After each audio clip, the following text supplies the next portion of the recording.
Human Geography, Chapter 7, Interpreting Places and Landscapes. The average tourist usually seeks out landscapes that are beautiful or famous. Think Yosemite National Park, the Eiffel Tower, the Taj Mahal, or the Serengeti Plains. These sites are thought to evoke grandeur, natural beauty, and awe. In addition to being attractive to splendid or famous landscapes, tourists have also been keen to visit the more prosaic landscapes of everyday life, such as the floating villages of Cambodia, the night markets of Chiang Mai, Thailand, and the horse farms of Kentucky bluegrass country.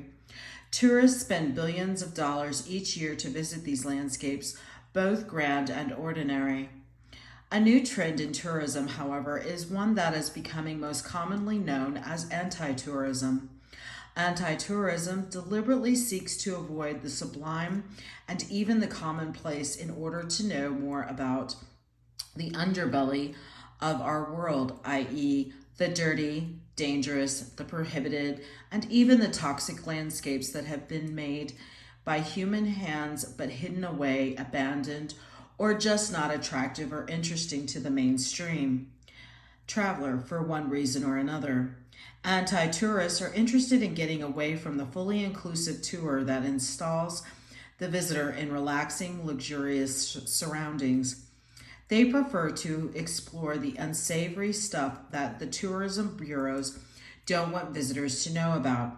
For example, a tour that has been offered for 4 years, quote, The Poison Cauldron, enables tourists to visit one of New York City's most toxic landscapes, Newton Creek. Located along the banks of Newton Creek are the waste transfer and petroleum districts of North Brooklyn, a borough of New York City. With the help of a local historian, tourists are guided along a 3-mile trek through Greenpoint, in the northernmost neighborhood in Brooklyn that faces the financial districts of Manhattan across the East River. Greenpoint was farmland during the early colonial period. In the 19th century, it became industrialized with rope factories, lumber yards, shipbuilding, glasswork, and foundry activities. In the 20th century, when the industrial activities had mostly ceased, Greenpoint became the site for a huge incinerator facility, a sewage treatment plant, an electroplating company, and a transfer point for municipal waste collected from New York City. In 1950, Newton Creek, a small tributary of the East River, experienced what was then the worst oil spill in U.S. history, which is yet to be completely ameliorated. In short, Newton Creek is hardly the sort of landscape that would attract the average tourist, and yet walking tours, closed-toed shoes highly recommended, of the Poison Cauldron run every Saturday afternoon, commencing at Duckbow, an area downtown under the Kosciuszko Bridge on-ramp. Why visit a toxic site where you learn about how the bottom of Newton Creek is covered by a 15 to 20 foot layer of black mayonnaise that smells like petroleum and contains 150 years of industrial waste, human excrement, petroleum residue, and coal tar? The answer is that the mostly young people who take the tour are seeking a form of fun that deviates from the usual, the tame, and the predictable. They want an experience that isn't petrified and that few others would be interested in having. Other forms of anti-tourism that are directed at experiencing unconventional landscapes include urban exploration and dark tourism, unquote. Urban exploration, also called Urbex or UE, focuses on the investigation of infrastructure, including abandoned ruins such as unused grain elevators, factories, fallout shelters, or schools, or built landscapes like sewers, storage sites, and utility tunnels that are normally off limits or have restricted access. Urban explorers thrive on the physical danger and possibility of arrest and punishment that often accompany the infiltration of these sites. In contrast, dark tourism involves travel to sites that are associated with death or tragedy, such as castles, battlefields, slave quarters, and dungeons, as well as sites of disasters, including Ground Zero in New York after the 9/11 disaster, or the Auschwitz concentration camp in Poland. Both dark tourism and urban exploration are forms of anti-tourism that push the boundaries of human relationships to landscapes as they reject the kind of experience that celebrates and reinforces the desirability of made-for-tourist sites and embrace experiences that peel back the complexity and contradictory aspects that constitute all such places. In this chapter, we examine those complex relationships to place a landscape, attempting to unravel complexity and understand the way it's generated and understood and the effects it has on people. We will also look at how places and landscapes are interpreted differently by different groups of people and why those differences matter. Behavior, knowledge, and human environments. In addition to attempting to understand how the environment shapes and is shaped by people, geographers also seek to identify how it is perceived and understood by people. Asserting that there is interdependence between people and places, geographers explore how individuals and groups acquire knowledge of their environments and how this knowledge shapes their attitudes and behaviors. Some geographers focus on their research on natural hazards as a way of addressing environmental knowledge, while others try to understand how people ascribe meaning to landscape and places. In this chapter, we consider the key graphical concepts of place, landscape, and space, and explore the ways in which people understand them, create them, and operate within them. Our goal is to understand how individuals and groups experience their environments, create and struggle within places, and find meaning in the landscapes they create. In their attempts to understand environmental perception and knowledge, geographers share a great deal with other social scientists, but especially with psychologists. Human cognitive and behavior are at the center of psychology. What makes environmental knowledge and behavior uniquely geographical is their relation to both the environmental context and the humans who struggle to understand and operate within it. Much of what we as humans know about the environment we live in is learned through direct and indirect experience. Our environmental knowledge is also acquired through a filter of personal and group characteristics such as race, gender, stage of the life cycle, religious beliefs, and where we live. Figure 7.1. For instance, children have interesting and distinct relationships to the physical and cultural environment. How do children acquire knowledge about their environment? How do boys and girls differ in the ways they learn about and negotiate their environments? What kind of environmental knowledge do children acquire, and how do they use it? What role do cultural influences play in the process? What happens when larger social, economic, and environmental changes take place? Geographer Cindy Kotz conducted research in rural Sudan to find answers to these questions. Working with a group of 10-year-old children in a small village, she sought to discover how they acquired environmental knowledge. What she also learned was how the transformation of agriculture in the region changed not only the children's relationship to the families and community, but also their perceptions of nature. In this Sudanese village, as in similar communities elsewhere in the periphery, Children were important contributors to subsistence activities, especially planting, weeding, and harvesting. The villagers were strict Muslims and thus had stringent rules.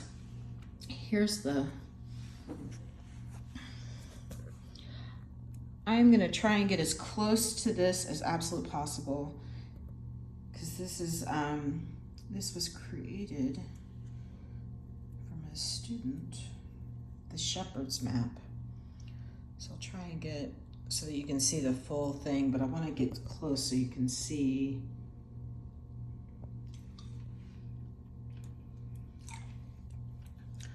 Rules about what female members of the community were allowed to do and where they were allowed to go. Many of the subsistence activities that require leaving the family compound were customarily delegated to male children within the traditional subsistence culture. Boys predominated in all agricultural tasks except planting and harvesting, and were responsible for herding livestock as well. Many boys, and occasionally girls, were also responsible for fetching water and helping to gather firewood.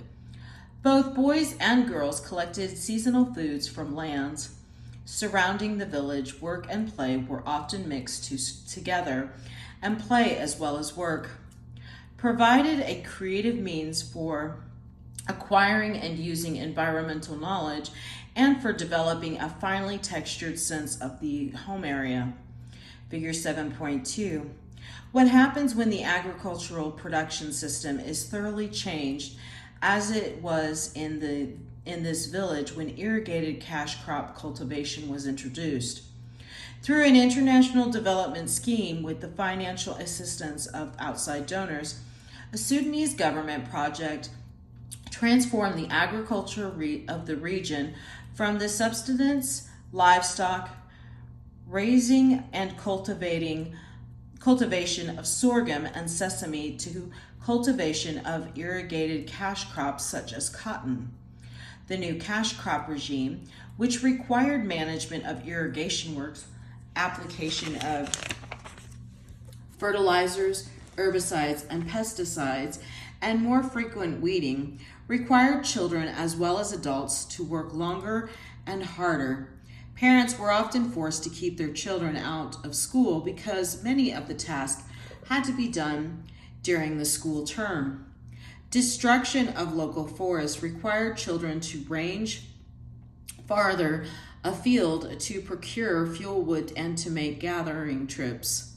More frequently, soon wealthier households began buying wood rather than increasing the demands on their children or other household members.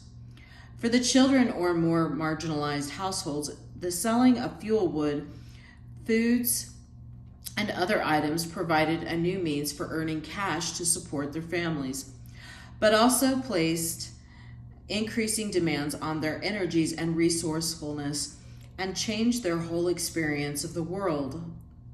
For the children of this village, globalization in the form of the transition to cash crop agriculture altered their relationship with their environments and with their futures. The kinds of skills the children had learned for subsistence production were no longer useful for cash crop production. As they played less and worked longer hours in more specialized roles, their experience of their environment narrowed. At the same time as their roles within the family changed, they attended school less and learned less about their world through formal education. As a result, their perception of their environment transformed, along with their values and attitudes toward landscape and the place they knew as home. Placemaking. Places are socially constructed, given different meanings by different groups for different purposes. Most people identify with places as part of their personal identity, drawing on particular images and particular histories of places in order to lend distinctiveness to both their individuality and their sense of community. But identifying with place may also imply the exclusion of other people and the stereotyping of other places. People often reinforce their sense of place and who they are by contrasting themselves with places and people they feel are very different from them. Seen in this context, placemaking stands at the center of issues of culture and power relations, a key part of the systems of meaning through which we make sense of the world. There is another important dimension to the relationship between places and their inhabitants, and it has a lot to do with identity. We each manage several distinct roles or identities at once. This is particularly characteristic in urban environments because of the physical and functional separation of the audiences to which different roles are addressed. Family members, co-workers, club members, and so on. People are consequently able to present very different selves in different spatial contexts. The city with its wide range of different roles and identities becomes a magic theater or an emporium of styles. The anonymity afforded by the ease of slipping from one role to another often facilitates the emergence of unconventional behavior. Territoriality. Some social scientists believe that wanting to have a place where you feel you belong is a natural human attribute, part of a strong instinct. Humans, it is argued, have an innate sense of territoriality. Just like many other species, the concept of territoriality refers to the persistent attachment of individuals or peoples to a specific location or territory. The concept is important to geographers because it can be related to fundamental placemaking forces. The specific study of people's sense of territoriality is part of the field of ethology, the scientific study of the formation and evolution of human customs and beliefs. The term also refers to the study of the behavior of animals in their natural environments. According to the ethologist, humans carry genetic traits resulting from our species' need for territory. Territory provides a source of physical safety and security, a source of stimulation through border disputes, and a physical expression of identity. This needs add up to a strong territorial urge that can be seen in people's behavior, claims to space in reading rooms or on benches.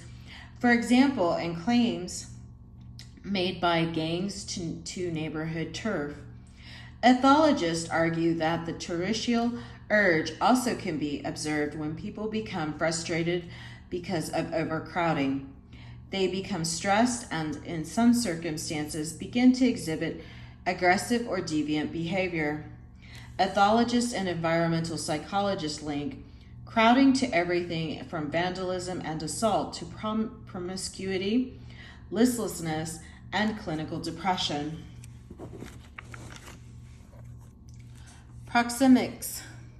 While such claims are difficult to substantiate, as the whole notion that humans have an inborn sense of territoriality, the idea of territoriality as a product of culturally established meanings is supported by a large body of scientific evidence. Some of this evidence comes from the field of proximics, the study of the social and cultural meanings that people give to personal space. These meanings make for an unwritten territorial rules that can be seen in the microgeography of people's behavior. It has been established, for example, that people developed unwritten protocols about how to claim space One common protocol is simply regular use. Think of students' habits in classroom seating and seating arrangements. Another is through the use of spatial markers such as a newspaper or a towel to fix a space in a reading room or on a bench. There are also bubbles or areas of personal space that we try not to invade or allow to be invaded by others. Varying in size and shape according to location and circumstance, these bubbles tend to be smaller in public places and in busier and more crowded situations, to be larger among strangers and in situations involving members of different social classes, and to vary from one social class or cultural group to another. Social and cultural needs. On larger spatial scales, territoriality is mostly a product of political relations and cultural systems. This aspect of territoriality underpins a great deal of human geography. All social organizations and the individuals who belong to them are bound at some scale or another through formal or informal territorial limits. Many organizations, nations, corporations, unions, clubs actually claim a specific area of geographic space to be under their influence or control. In this context, territoriality can be defined as any attempt to assert control over other people, resources, or relationships over a specific geographic area. Territoriality also is defined as any attempt to fulfill socially produced needs for identity, defense, and stimulation. Territoriality covers many phenomena, including the property rights and individuals and private corporations. The neighborhood covenants of homeowners association, the market areas of commercial business, the heartlands of ethnic and or cultural groups, the jurisdiction of local, state, and national governments, and the reach of transnational corporations and supranational organizations.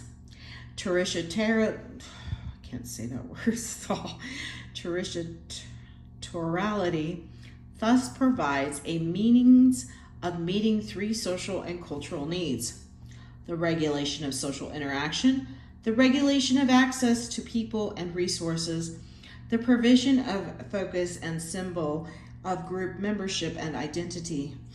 Territoriality also gives tangible form to power and control, but does so in a way that directs attention away from personal relationships between the controlled and the controllers. In other words, rules and laws become associated with particular spaces and territories rather than with particular individuals or groups. Finally, territoriality allows people to create and maintain a framework through which to experience the world and give it meaning. Bounded territories, for example, make it easier to differentiate us from them. Street art. Street art has become widespread as an element of placemaking. In some localities, it can be a major component of community identity. In San Francisco's Latino Mission District, for example, the streets are lined with the highest concentration of mural art in the world. More than 500 public art pieces within a 30-block radius, figure 7.4a. The powerful association between street art and place has been noticed by business. The visual identity system for Coca-Cola's 2014 World Cup advertising campaign, for example, used the work of Sao Paulo street artist Beto, while Pepsi-Cola art of football campaign has also had a street art flavor. Street art has also become an instrument of social commentary and satire. The most famous exponent is the British artist Banksy, who began bombing the walls in Bristol, unquote, England during the 1990s with his stenciled art figure 7.4c, and has since bombed cities as far apart as Vienna, San Francisco, Barcelona, Paris, and Detroit.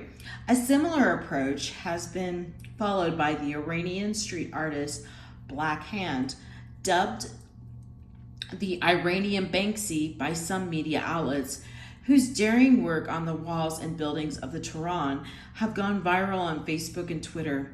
In 2014, he painted an image of a young woman wearing Iran's soccer national team's jersey and raising a bottle of dishwashing soap called Joam, which means championship cup in Farsi.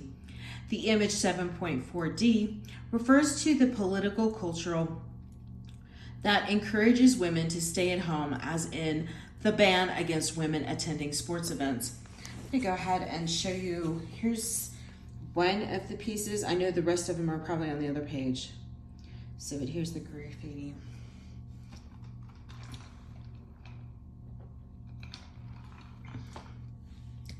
People and places, insiders and outsiders. Places are constantly under construction as people respond to the opportunities and constraints of their particular locality. As the famous American critic and historian Lewis Mumford put it, quote, "In the state of building at any period, one may discover in legible script the complicated process and changes that are taking place within civilization itself," unquote. But places are never simply straightforward mirrors or neutral containers of social processes. They are created by specific sets of people, and they draw their distinctive character from the people that inhabit them. As social groups occupy places, they gradually impose themselves on their environment. I'm so sorry. So here is the artwork that they were talking about on the previous page.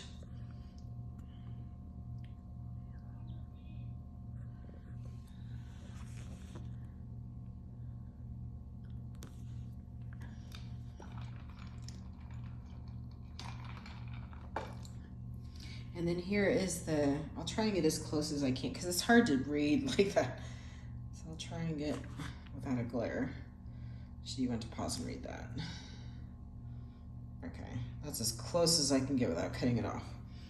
Modifying and adjusting it as best as they can to suit their needs and express their values, yet at the same time, people themselves gradually accommodate both to their physical environment and to the people around them.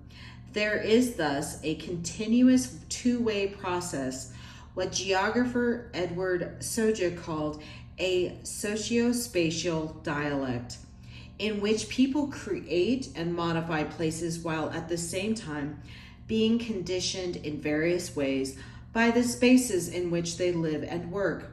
People are constantly modifying and reshaping places, and places are constantly coping with change and influencing their inhabitants. Places are both centers of meaning for people and the frameworks for their actions and behavior.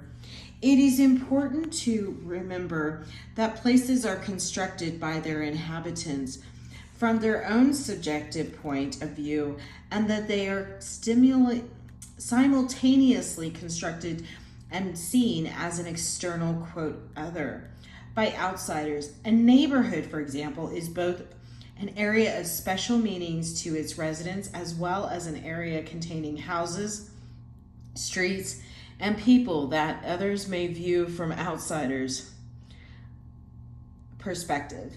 As we saw in chapter 1, a key concept is that of the life world, the taken for granted pattern and context through which people conduct their day-to-day lives without having to make it an object of conscious attention.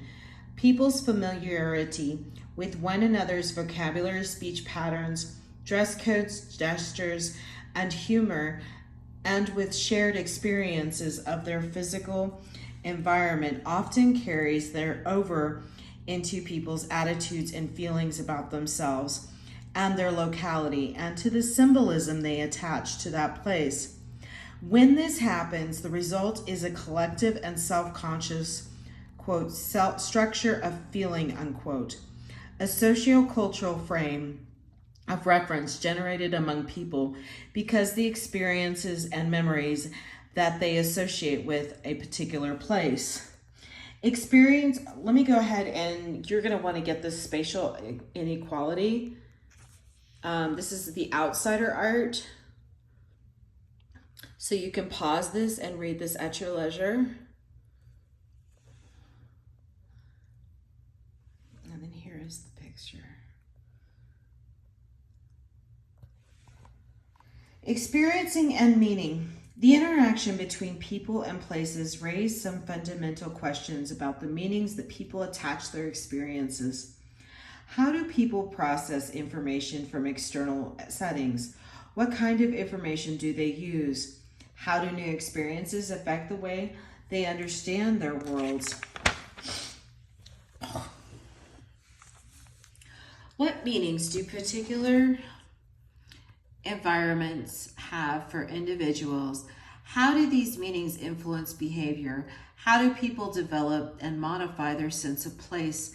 And what does it mean to them? The answers to these questions are by no means complete.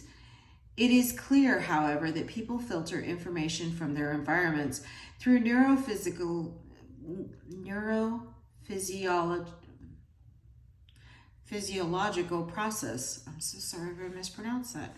And draw on personality and culture to produce a cognitive images of their environment, representation of the world that can be called to mind through the imagination. Cognitive images are what people see in the mind's eye when they think of a particular place or setting. Cognitive images both simplify and distort real-world environments. Research has suggested, for example, that many people tend to organize their cognitive images and of particular parts of their world in terms of several simple elements. Paths, the channels along which they and others move, for example, streets, walkways, transit lines, canals.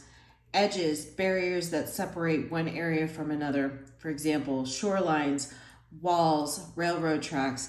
Here is the real world. It's hard to get this whole thing in one image, just letting you know. So I'm going to try and do my best. And then here is a close-up.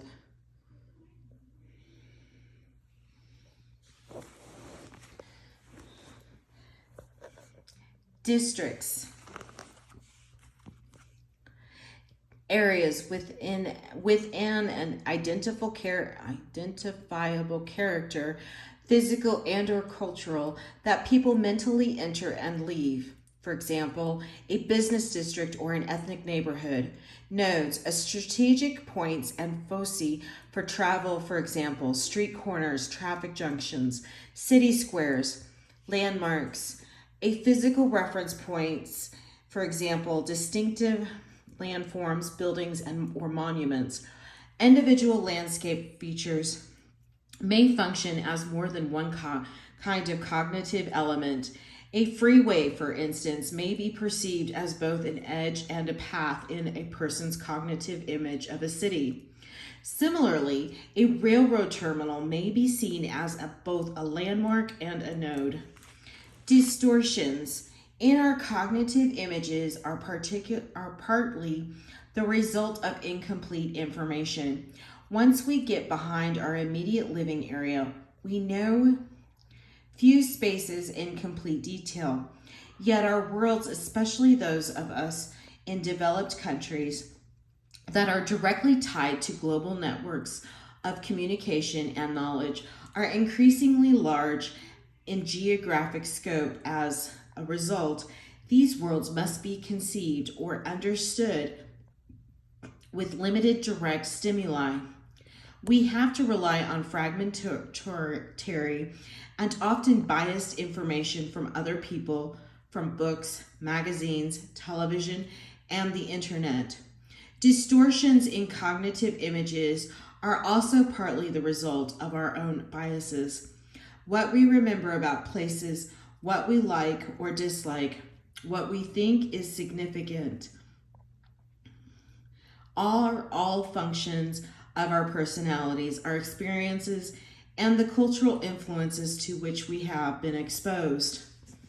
Images and behavior. Cognitive images are compiled in part through behavioral patterns. Environments are learned through experience. Meanwhile, cognitive images, once generated, influence behavior via this two-way relationship. Cognitive images are constantly changing. Each of us also generates and draws on different kinds of cognitive images in different circumstances.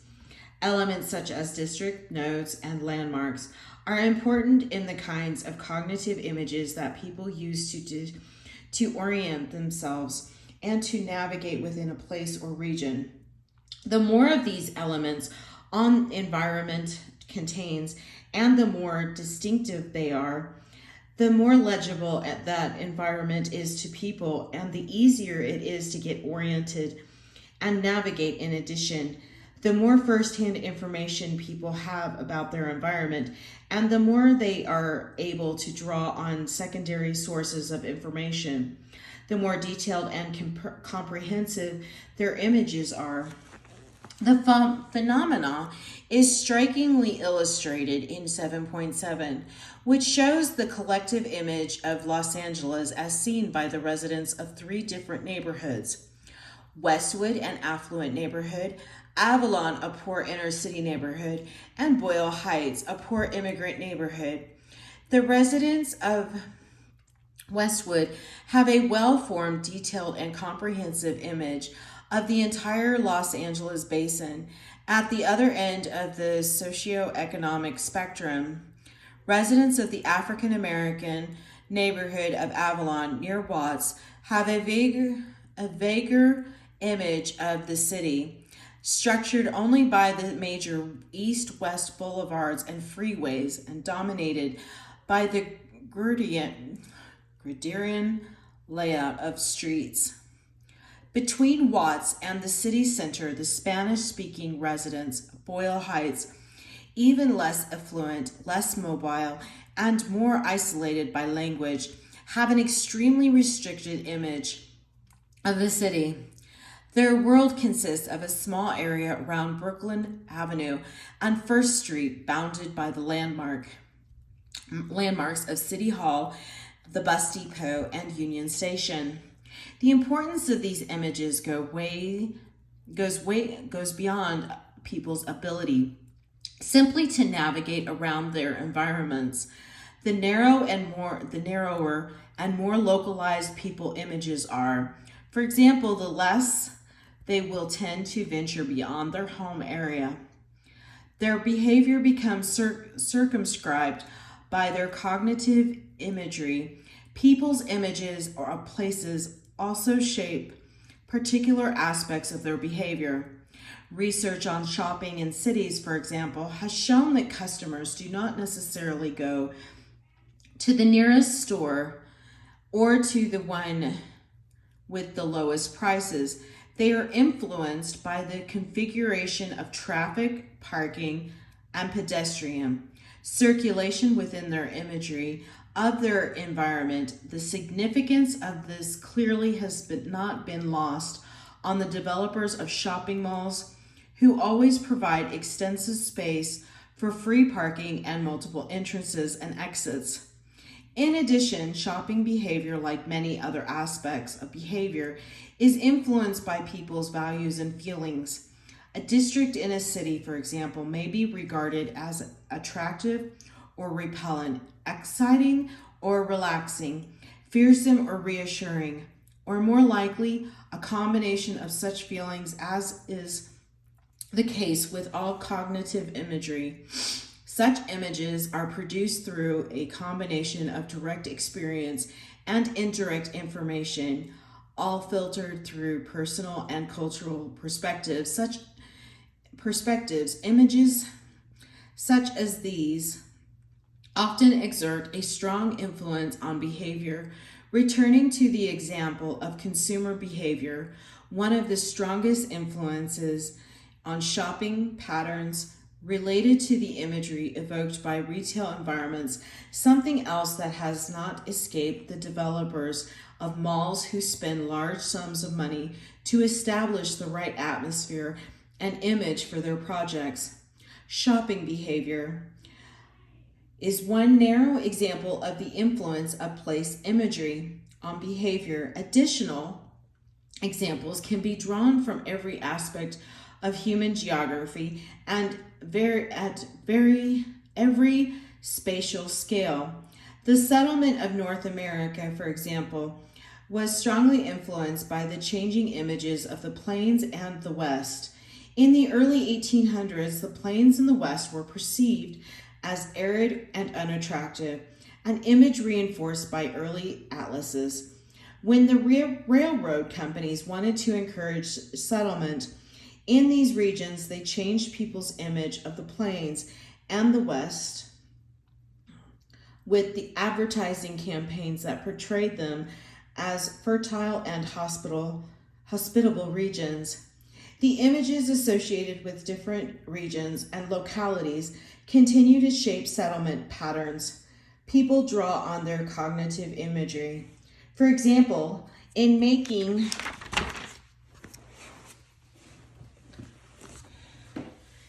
decisions about migrating from one area to another, figure 7.8, shows the composite image of the United States held by a group of Virginia Tech students based on the perceived attractiveness of cities and states as places in which to live. Another example of the influence of cognitive imagery on people's behavior is the way that people respond to environmental hazards such as floods, droughts, earthquakes, storms, and landslides, and come to terms with the associated risks and uncertainties.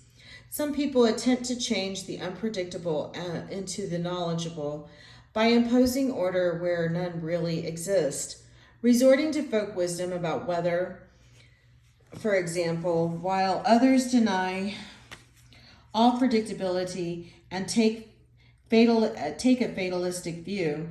Some tend to overestimate both the degree and the intensity of natural hazards, while others tend to underestimate them. Finally, one aspect of cognitive imagery is of special importance in modifying people's behavior. The sentimental symbolic attributes ascribed to places through their daily lives and the cumulative effects of cultural influences and significant personal events. People develop bonds with places. They do this simultaneously at different geographic scales. From the home through the neighborhood and locality to the national state, the tendency for people to do this has been called topophilia, literally means love of place. Geographers use the term to describe the complex emotions and meanings associated with particular places that, for one reason or another, have become significant to individuals. Most people have a home area, hometown, or home region for which they have a special attachment or sense of identity and belonging. Here is this and this. There we go. I hope that's close enough and you can see that. Landscapes as human systems. Landscape is a term that means different things to different people. For some, the term brings to mind the design of formal gardens and parks, as in landscape architecture. For others, landscape signifies a bucolic countryside or even the organization of residents and public buildings. For still others, landscape calls to mind the artist's rendering of scenery, as in landscape painting. Since 1925, when Carl Sauer advocated the study of the cultural landscape as a uniquely geographical pursuit, new generations of geographers have been expanding the concept. The fact that different people comprehend the landscape differently is central to the humanistic approach.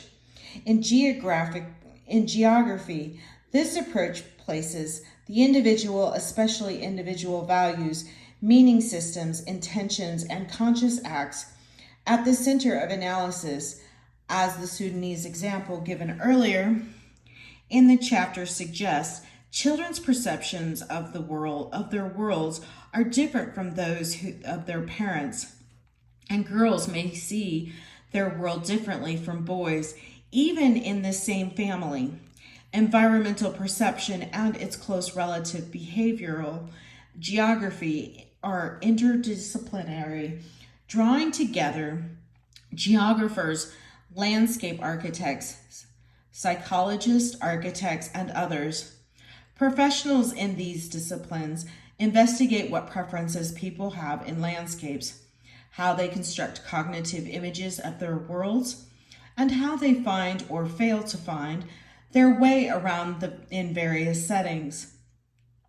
A focus on the perceptions of individuals is an important counterweight to the tendency to talk about a social group or a society more generally.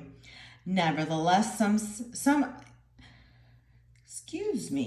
some critics argue that humanistic approach has limited utility because individual attitude and views do not necessarily add up to the views held by a group or society. One alternative to the humanistic approach explores both the role of larger forces such as culture, gender, and the state, in the ways in which these forces enhance or constrain individuals' lives. Much recent cultural geographical work therefore conceptualizes the relationship of people and the environment as interactive, not one way, and emphasizes the role that landscapes play in shaping and reinforcing human practices. The most recent conceptualization of landscape is more dynamic and complex than the one Carl Sauer advanced, and it encourages geographers to look outside their own discipline to anthropology, psychology, sociology, and even history, to fully understand its complexity. The social meaning of landscapes. Geographers study vernacular, ordinary landscapes because they reflect the distinctive attributes of particular places or regions. They also study landscapes of power, such as clusters of corporate tower blocks, and landscapes of despair, such as homeless encampment and derelict landscapes. The latter are landscapes that have experienced abandonment, misuse, disinvestment, or vandalism. Additionally, geographers study symbolic landscapes because they reflect certain values.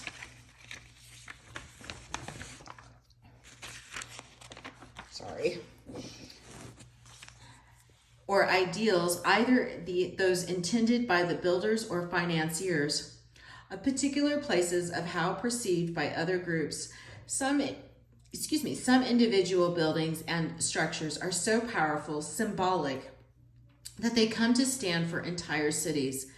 The Eiffel Tower in Paris, the Colosseum in Rome, and the Sugarloaf in Rio de Janeiro, for example. However, generic landscapes of different kinds are most interesting to geographers. I'm going to go ahead and so you can see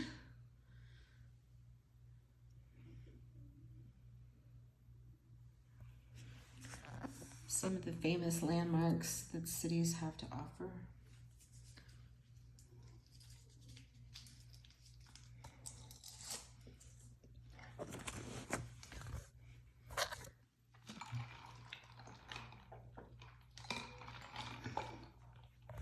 Some landscapes come to symbolize entire nations or cultures.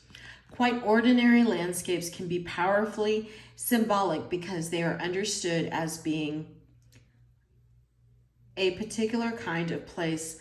The stereotypical New England townscape, for example, figure 7.10a, is widely taken to represent not just a certain type of regional architecture, but the best that Americans have known of an intimate, family-centered, God-fearing, morally conscious, industrious, thrifty, democratic community. A second ordinary townscape with powerful symbolic connotations is the typical main street of Middle America. It is middle in several respects between the frontier to the west and the cosmopolitan seaports to the east, between agricultural regions and industrial metropolis. Metropolis.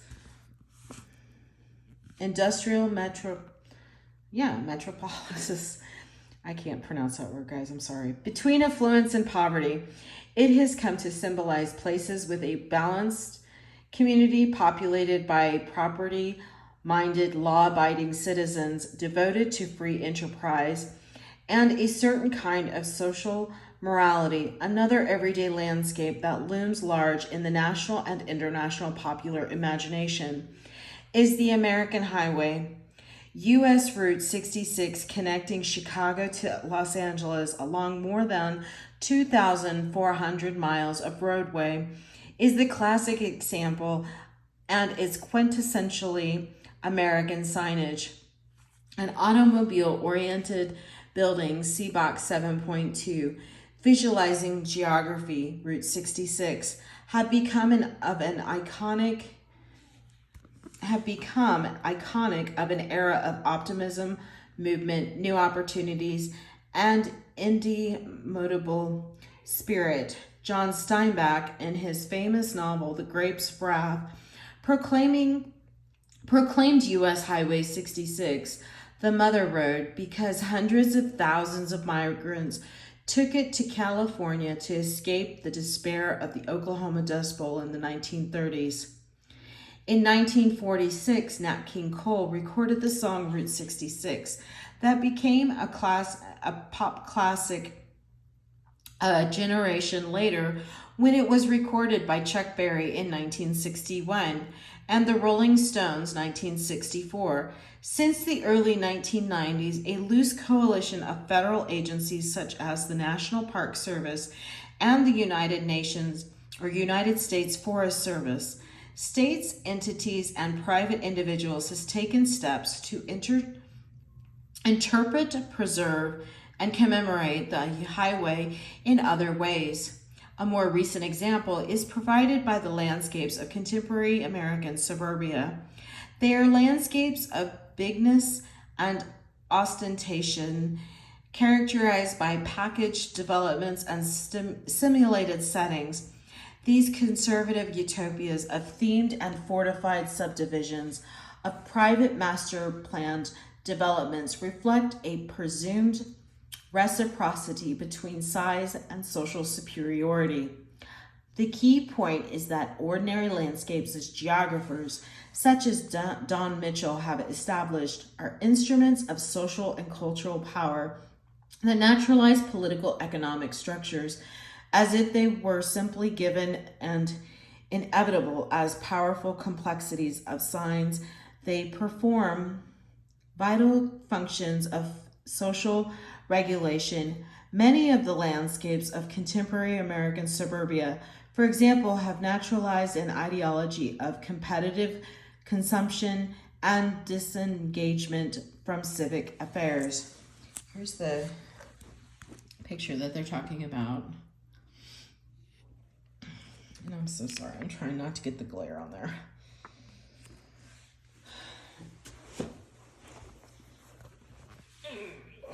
Okay, sorry about that. Landscapes of national identity. As we saw in chapter 1, landscapes can become a way of picturing a nation. And some landscapes are powerfully symbolic of national identity. The classical Tuscan landscape, the west of Ireland, and the rural landscapes by which England is popularly imagined. Other examples include Mount Rushmore in the United States, the bulb fields of the Netherlands, and the fjords of Norway. National identity is, however, something that is constantly challenged, negotiated, and modified. In this context, some places take on particular importance for their iconography and the events that come to be associated with them. Tahrir Square in Cairo, Egypt, for example, became familiar around the world during the Arab Spring of when the square became the principal arena for contesting the fundamental values of the nation. In Britain, Trafalgar Square has become the multi-layered arena in which national identity has been both asserted and challenged. See box 7.3, quote, window on the world, Trafalgar Square and British national identity. So here is the visualizing the geography on Route 66. And I will try and get, because here's the 1926, I'll get the timeline so that you can read the timeline, and then I'll get the map.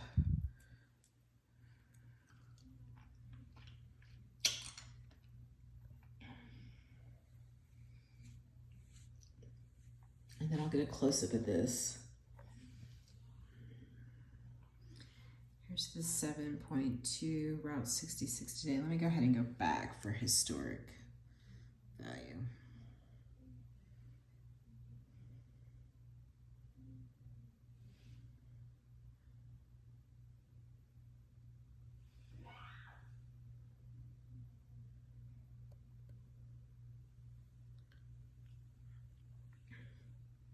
And it does still exist today, should anyone ever want to take that road. And then here is Windows of the World, the Trafalgar.